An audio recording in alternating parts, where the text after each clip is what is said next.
بہت سارے جگہوں پر اگر ہم دیکھیں، ایک بڑا کردار ان خواتین کا ایسا بھی ہے جو کبھی بھلایا نہیں جا سکتا۔ اللہ کے رسول صلی اللہ علیہ وسلم پر ایمان لانے والی سب سے پہلی خاتون تھی خدیجہ رضی اللہ عنہا۔ اسلام کے لیے سب سے پہلا خون بہانے والی ایک خاتون تھی سمیہ رضی اللہ تعالی عنہا۔ گویا عورت ہماری زندگیوں میں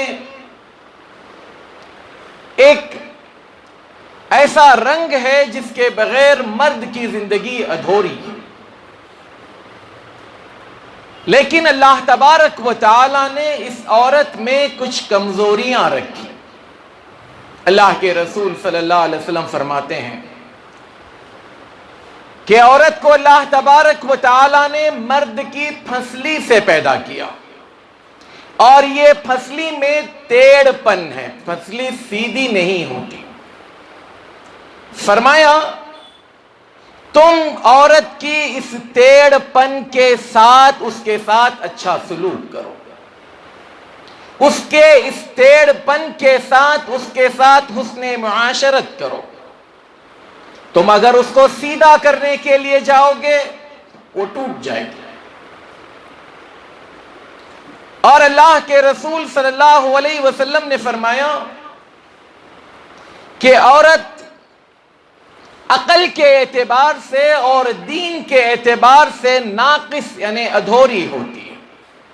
صحابیات نے پلٹ کر سوال کیا، اے اللہ کے رسول صلی اللہ علیہ وسلم ایسا کیوں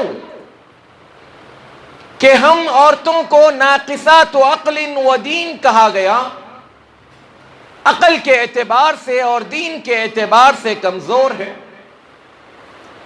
تو کہا اس لیے کہ اللہ تبارک و تعالی نے تمہاری گواہی کو مرد کی گواہی کے مقابلے میں آدھا گردانا ہے،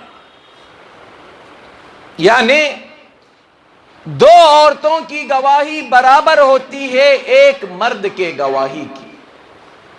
اور فرمایا دین میں تمہاری کمزوری یا ادھورا پن یہ ہے کہ تم پر اللہ تبارک و تعالی نے فطرتاً کچھ ایسے دن رکھے ہیں جس کو ماہواری کہا جاتا ہے، ان دنوں میں نمازیں تم سے چھوٹ جاتی ہے، 3 دن 4 دن 5 دن 7 دن، یہ جو نمازیں تم چھوڑ دیتی ہو یا تم سے چھڑوائی گئی ہے، اس سے تمہارے دین پر فرق پڑتا ہے۔ اور مرد کو ان عورتوں کا ذمہ دار بنایا گیا، الرجال قوامون علی النساء، کہ مرد ذمہ دار ہے ان خواتین کا۔ مطلب یہ کہ ان خواتین کو ان کی دیکھ ریکھ کرنا، ان کی حفاظت کرنا، ان کی ضروریات کو پورا کرنا، اور جہاں کہیں ایک ماں کی شکل میں ہو تو اس ماں کی خدمت کرنا ان مردوں کی ذمہ داری قرار دی گئی۔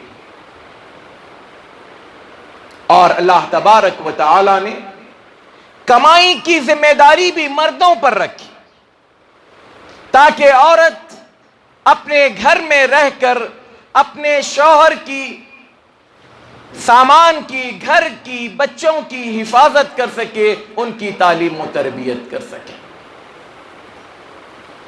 اللہ کے رسول صلی اللہ علیہ وسلم کی ایک نہیں 11 بیویاں تھی، بیک وقت بھی اگر کہا جائے تو